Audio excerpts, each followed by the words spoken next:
You know, with all the hype that the Bible gets, you would think that people would jump at the opportunity to read it. But what's the problem? The problem, for the most part, is that people see this huge book, right?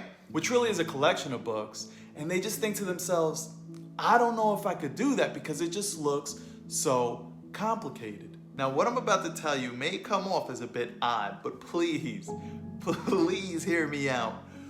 One of the reasons you will fall in love with the Bible is because of how complicated it is. As crazy as that sounds, as ridiculous as it sounds, that is one of the greatest attributes of Scripture, and it will leave you in absolute awe. Why in the world would I say that? Because if you look at the etymology or the root meaning of the word complicated, it literally means to be folded together, or better yet, intertwined. Okay, with that idea in mind, let us look at the Bible.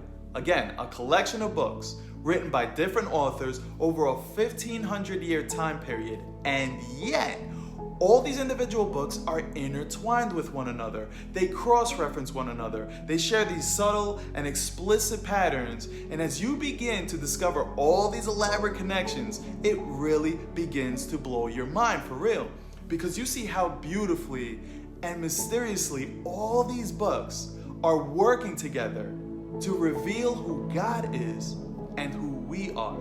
I tell you this because I don't want you to make the same mistake I made, where I assumed I knew what the Bible was about.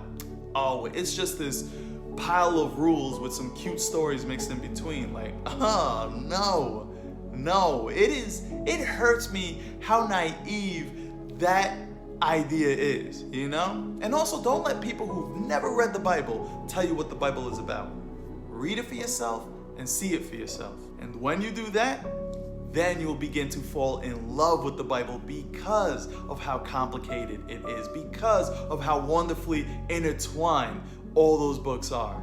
And you'll begin to realize that there is no way that this is just the work of man. This is definitely the work of God. Around the 5th century, St. Augustine described it perfectly when he said that the New Testament is hidden in the Old, and the Old is revealed in the New. So when you're reading through these individual books with their individual stories and teachings, you will find that they're coming together like puzzle pieces to unveil an image, and your jaw will drop. Your heart will jump with joy when you find that the image coming together before you is the face of Jesus Christ. Thank you for watching, and God bless.